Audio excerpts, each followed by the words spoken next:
Welcome student. Today I am going to start chapter number 4 and starting from Lorentz force.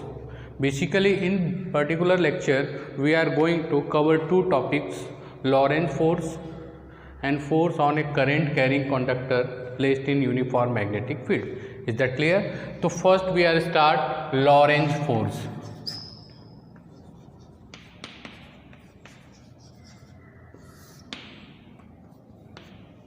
Lorentz force.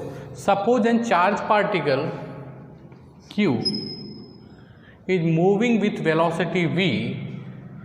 Suppose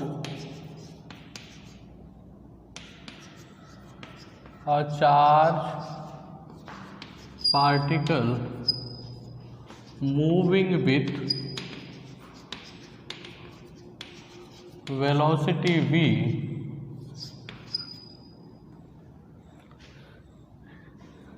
in presence of both magnetic field and electric field. Is that clear? At particular time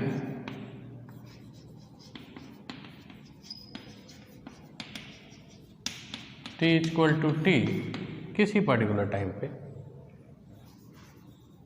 its position is r. Now तो जाहिर सी बात है, अगर कोई charge particle किसी भी magnetic field और electric field दोनों में अगर v वेलोसिटी से मूव करेगा तो मैग्नेटिक फील्ड भी उस पर फोर्स लगाएगी और इलेक्ट्रिक फील्ड भी उस पर फोर्स लगाएगी. उसका एक एम्पिरिकल फार्मूला लॉरेंज ने दिया था, इसीलिए इसको हम बोलते हैं Lorentz force. That means that total force is equal to force exerted by electric field on the charged particle plus force exerted by the magnetic field on the charged particle. This force is known as Lorentz force. FL भी लिख सकते हो, मत लिखो कोई दिक्कत नहीं. That means मैं क्या लिख सकता हूँ, देखना बेटा. Lorentz force is equal to, हम जानते हैं कि हमने इसके पहले पढ़ा था electric force is equal to क्या होता है आपका, electric field is equal to force upon charge particle.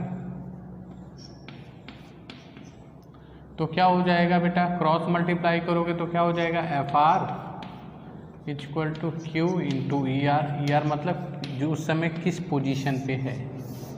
Is that clear? This is electric force. That means देखो लिख सकता हूं मैं, electric force is equal to Q into E R plus magnetic force. Magnetic force के लिए अलग formula, कोई derivation, Q V cross B. Okay, तो क्यू वी क्रॉस बी लिखेंगे इसको. क्यू वी क्रॉस बी इसको क्यों लिखेंगे बेटा, उसका रीजन है सबसे बड़ा, आर लिख सकते हैं, क्योंकि आर मतलब किसी पर्टिकुलर टाइम पे उसकी पोजीशन क्या है, R. Is that clear? That means it will gives electric force on the charge particle, this will gives magnetic force on the charge particle. तो दोनों में Q कॉमन है तो मैं क्या लिख सकता हूँ, Lorentz force equal to Q common कर लोगे बेटा, E R plus Q V cross B.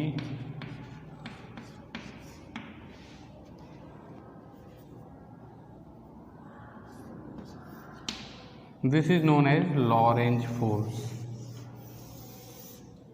अब थोड़ा सा डिस्कस करते हैं इसके बारे में.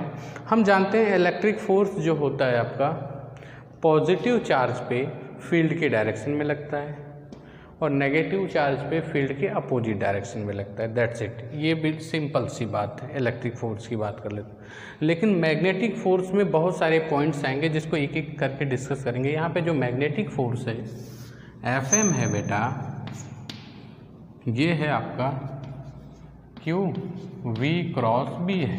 सिंपल लिखता हूँ मैंने, पोजीशन नहीं लिखने वाला. ये है मैग्नेटिक फोर्स. तो यहाँ से पहला पॉइंट निकल के आता है जो मैग्नेटिक फोर्स है, पहला point which is very important, magnetic force, magnetic field exert no force on stationary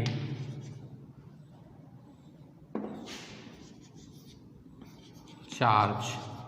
अगर कोई चार्ज ऐसा है जिसकी वेलोसिटी जो है ज़ीरो है, चल नहीं रहा है, तो उसमें मैग्नेटिक फोर्स, मैग्नेटिक फील्ड कोई फोर्स नहीं लगाएगी। That means Fm equal to zero, पहला इंपॉर्टेंट पॉइंट। क्योंकि देखो यहाँ पे V की वैल्यू जीरो हो जाएगी तो मैग्नेटिक, इसीलिए मैग्नेटिक फील्ड को डमी फील्ड भी बोलते हैं। मैग्नेटिक फील्ड सिर्फ उसी चार्ज पार्टिकल पे फोर्स लगाएगी जो कि मैग्नेटिक फील्ड में मूव कर रहा होगा।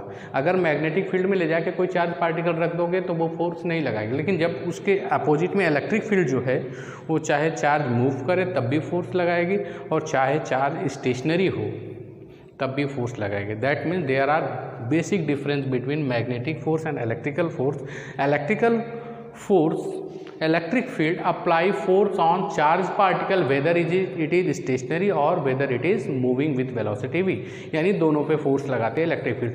On the other hand magnetic field only exert to charge particle, force exert only to charge particle which is in motion.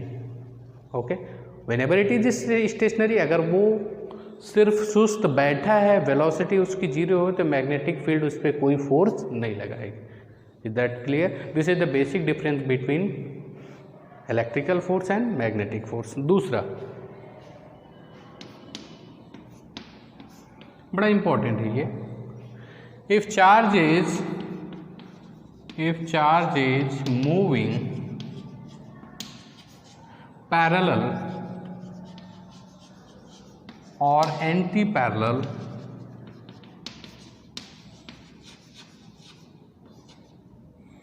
with direction of b, अगर b के पैरेलल चलता है, वो वेलोसिटी है, चलो कोई बात नहीं है, लेकिन अगर वो b के पैरेलल चले या एंटी पैरेलल चले, that means whenever theta is zero और theta is equal to 180 degree, then magnetic force on charge particle will be zero. क्यों?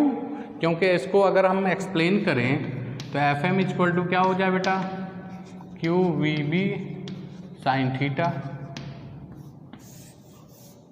तो Q v B sine theta, अगर थीटा की वैल्यू जीरो होगी तब भी फोर्स जीरो होगा, और थीटा की वैल्यू अगर 180 होगी, एंटी पैरेलल का मतलब 180 डिग्री, तो साइन 180 की वैल्यू भी क्या होती है, zero. This is very important and basic points कि अगर चार्ज स्टेशनरी है मैग्नेटिक फील्ड के अंदर तो मैग्नेटिक फील्ड उस पर कोई फोर्स नहीं लगाएगी।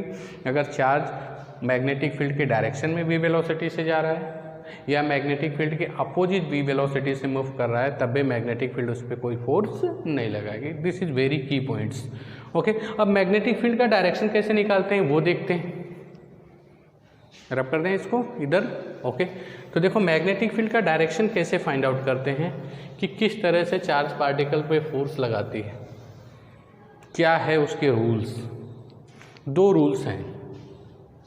पहला रूल्स होता है मैग्नेटिक फोर्स का डायरेक्शन निकालने के लिए, rules number 1, it is known as right hand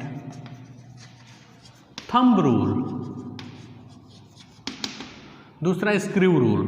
तो चलो राइट हैंड थंब रूल से ही हमारा काम चल जाएगा, क्योंकि अपना कहीं पे भी रहोगे तो आपका हाथ आपके साथ रहेगा ना, तो कहीं पे भी अप्लाई करो। स्क्रू रूल भी बता देंगे, जो भी आपको सुटेबल होगा दोनों कर सकते हो। सपोज एक एग्जांपल के लिए कि किस तरह से फोर्स लगाती है। Suppose the magnetic field inward to the board. कैसे? इनवर्ट टू द बोर्ड, ऐसे अंदर की तरफ। ये कोई भी फील्ड अगर अंदर की तरफ होती है, inward to the paper, inward to the board होती है तो ये साइन बनाते हैं। अगर आउटवर्ड टू द बोर्ड होता है तो ये साइन बनाते हैं। याद कर लो, इसका रीजन है कि अगर मान लीजिए आप यहाँ पे एरो मारोगे, तीर मारोगे सपोज दैट, तो आप उसको क्या दिखेगा, अंदर घुस जाएगा तो क्या दिखेगा, सिर्फ टेल दिखेगा। तो इसलिए अंदर के लिए ये साइन यूज करते हैं। अगर बाहर की तरफ होगा, आउटवर्ड टू द बोर्ड होगा, तो आपको उस एरो का सिर्फ क्या दिखेगा, आपका टिप दिखेगा, फेस दिखेगा। That's why we use this sign. Is that clear? तो मैंने एग्जाम्पल के लिए मान लिया कि कोई फील्ड है, इनवर्ट टू द बोर्ड है, अंदर की तरफ है, मतलब उधर से इधर की तरफ आ रही है।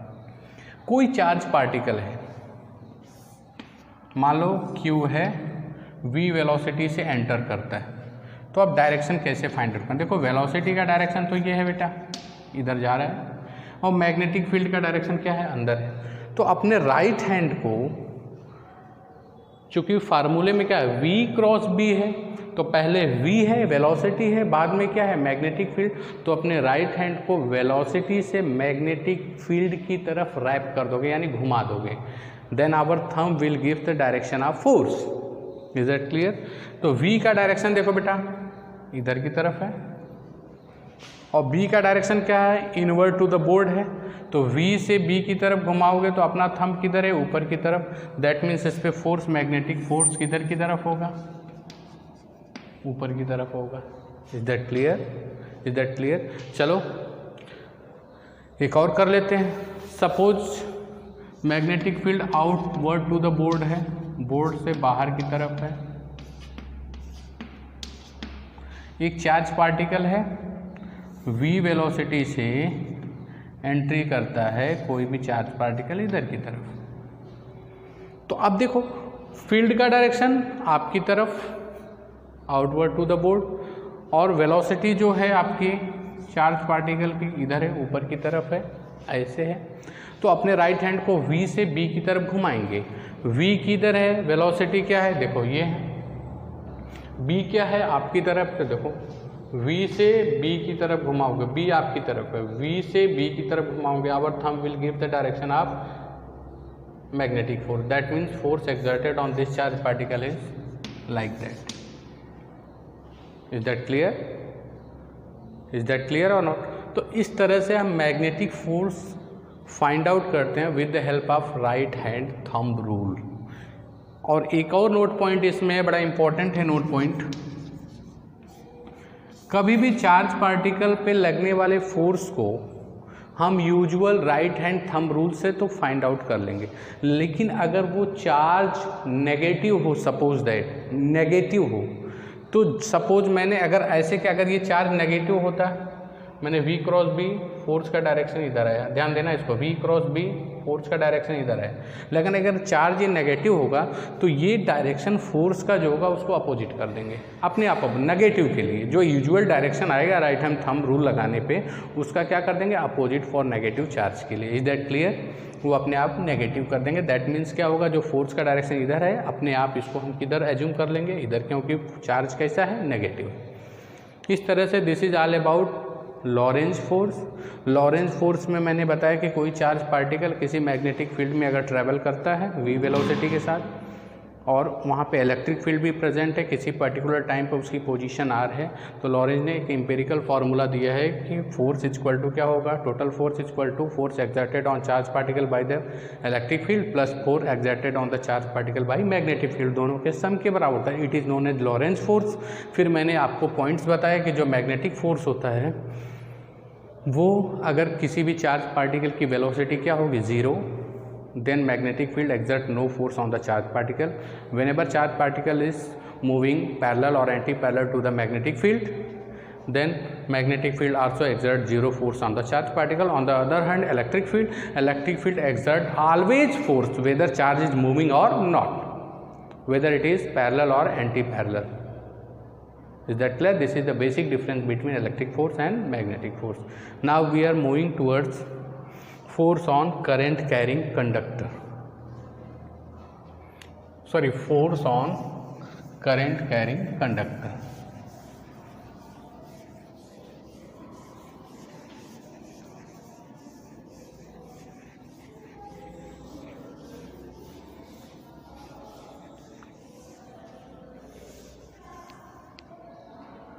Next topic is force on current carrying conductor.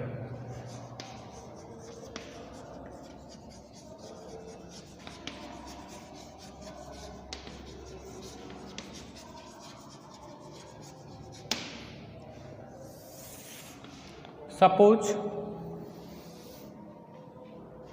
we have a conductor, metallic conductor, it is place in a uniform magnetic field. कोई भी फील्ड है, हमको उससे बहुत ज़्यादा मतलब नहीं है।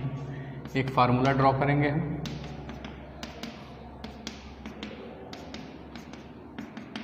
इसमें करंट आई फ्लो हो रही है। ओके, चलो स्टार्ट करते हैं। क्यू फार्मूला क्या होगा, कैसे फाइंड आउट करते हैं, स्टार्ट करते हैं। देखो बेटा, as we know that magnetic force होता है बेटा क्यू वी क्रॉस पी, ये तो होता ही है। यहाँ से स्टार्ट करेंगे, ठीक है। This is equation of where Q is total charge on given conductor. Capital Q total charge, इसके अंदर जितना भी सब चार्ज मिला के total charge. Is that clear? चलो स्टार्ट करते हैं यहाँ से। लेट द नंबर डेंसिटी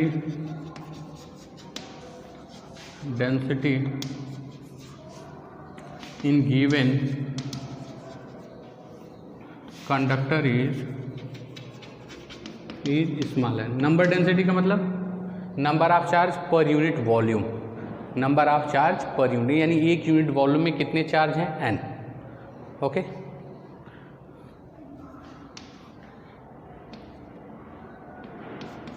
और दूसरी चीज तो total charge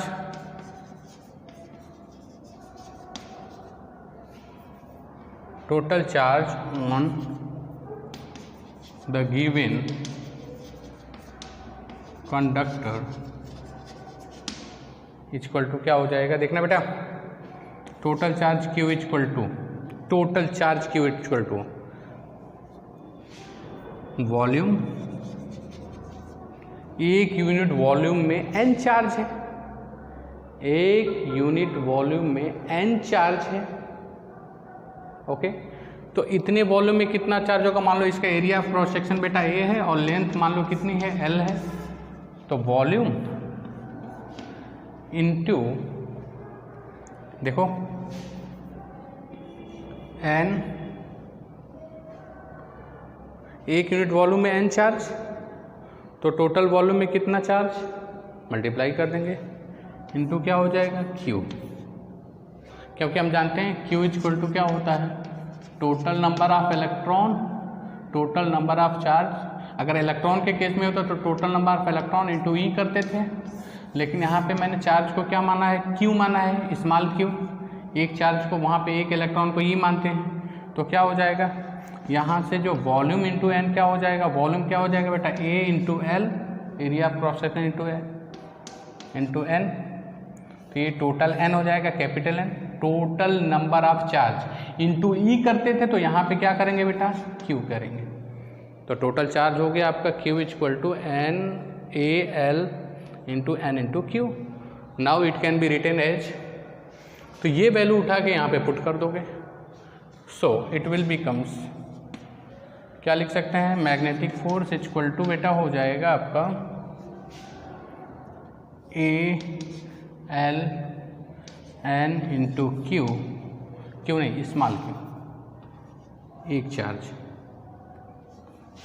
into V cross B. Is that clear? चलो आगे की तरफ चलते हैं। अब इस फिगर से बहुत ज़्यादा मतलब हमको नहीं है, तो इसको रब करते हैं। देखो क्या हो जाएगा बेटा, now it will be become, as we know that, हम जानते थे N E A V T. पहले थोड़ा इधर देख लेते हैं, क्योंकि सारे इलेक्ट्रॉन जो वेलोसिटी होगी वो ड्रिफ्ट वेलोसिटी से चलेंगे, तो यहाँ पे डी लिख सकते हैं, वी डी इक्वल टू, क्योंकि जब इलेक्ट्रिक फील्ड अप्लाई करोगे तो ड्रिफ्ट वेलोसिटी से तो इलेक्ट्रॉन चलेंगे। तो n E A v d equal to I हमने पहले पढ़ा था, ड्रिफ्ट वेलोसिटी और करंट के रिलेशन को। तो यहाँ एन ई था, वहाँ पे इलेक्ट्रॉन चलते थे, यहाँ पे मैंने कोई पर्टिकुलर चार्ज जनरल में मान लिया, तो क्यों हो जाएगा।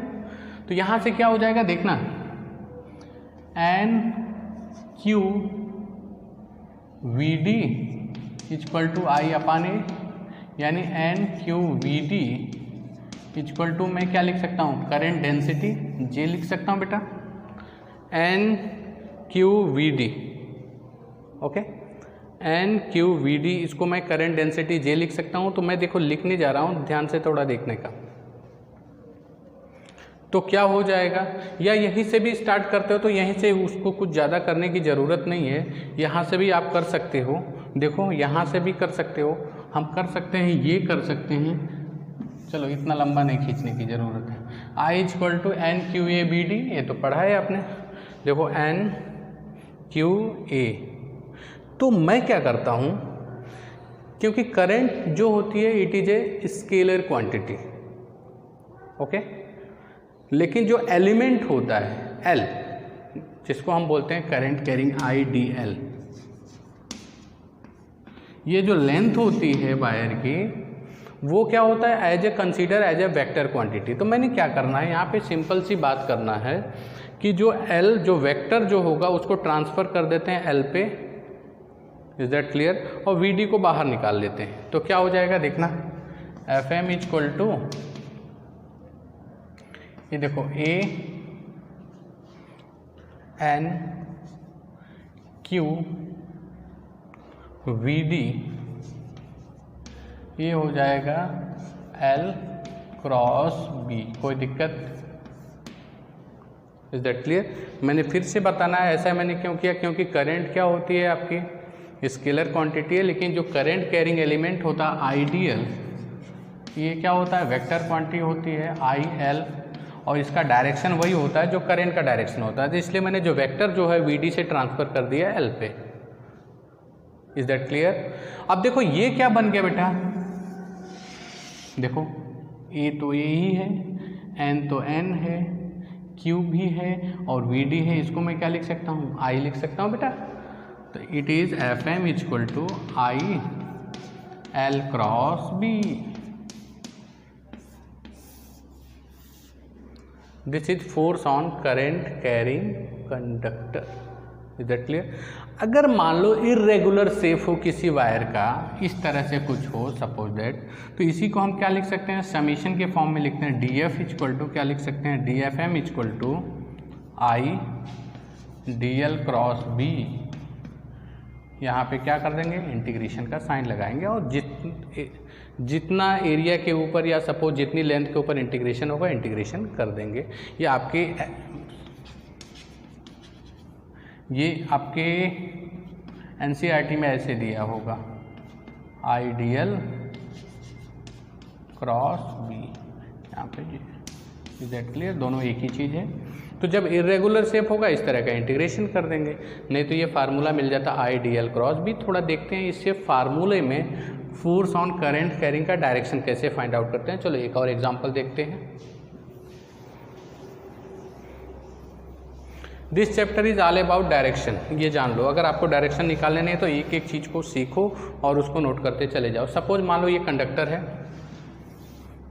इसमें करंट आई फ्लो हो रहा है ऊपर की तरफ, नीचे से मैग्नेटिक फील्ड अंदर की तरफ है, inward to the board, external magnetic field जो कि यूनिफॉर्म है, ऐसे है। अब इसमें फोर्स किधर लगेगा, आई एल क्रॉस बी है, एल क्रॉस बी है, एल का डायरेक्शन वही होता है जो किसका डायरेक्शन होता है, करंट का डायरेक्शन होता है। ओके, तो एल का भी डायरेक्शन वही जो करंट का डायरेक्शन, क्योंकि करंट जो होती है स्केलर क्वांटिटी होती है, तो इसलिए एल जो लेंथ का डायरेक्शन होगा, जो लेंथ का डायरेक्शन वही लेंगे जो करंट का डायरेक्शन लेंगे। Is that clear? तो मैंने फोर्स निकालना है, force on current carrying conductor placed in uniform magnetic field. तो मैंने क्या करना है, राइट हैंड थंब रूल लगाना है, अपने राइट हैंड को एल से बी की तरफ मूव करा देंगे। तो देखो एल जो करंट का डायरेक्शन वही एल का डायरेक्शन, बी क्या है, inward to the board, l cross B, l cross B. Our thumb will give the direction of force on current carrying element और current carrying conductor. That means the direction of force like that. चलो दूसरा example कर लेते हैं। मान लो force आपकी तरफ है, सॉरी फील्ड आपकी तरफ है, यूनिफॉर्म मैग्नेटिक फील्ड, कोई कंडक्टर मैंने रख दिया जिसमें करंट क्या है, नीचे की तरफ फ्लो हो रही है।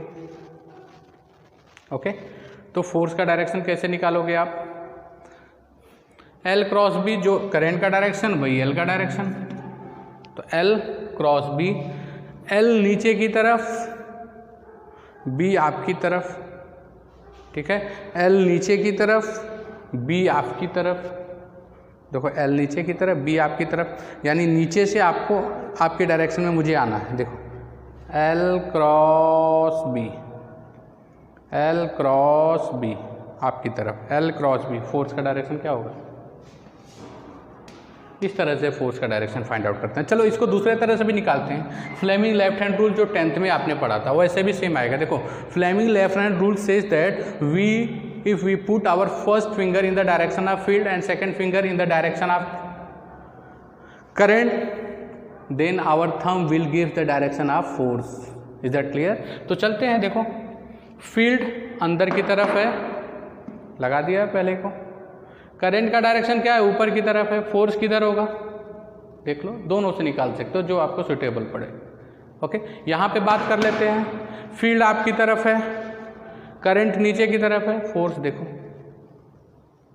Is that clear? मान लो करंट ऊपर की तरफ हो जाती, फील्ड का डायरेक्शन तो यही है, चेंज नहीं हुआ। करंट ऊपर की तरफ कर दिया तो देखो फील्ड को इसी तरह से रख के अपने हाथ को घुमाएंगे, then our thumb will give the direction of magnetic force. अब फोर्स किधर की तरफ लगेगा बेटा? Is that clear? तो चाहे राइट हैंड थंब रूल निकालो force on current carrying conductor in uniform magnetic field के लिए, चाहे फ्लेमिंग का लेफ्ट हैंड रूल, दोनों वैलिड है, दोनों ट्रू है। व्हाट एवर यू वांट, जो आपको सुविधा हो। तो आज के लिए इतना ही। नेक्स्ट पीरियड में हम मिलेंगे force on a charge particle या motion of a charge particle in a uniform magnetic field. Is that clear? Okay, thank you. आज के लिए इतना ही।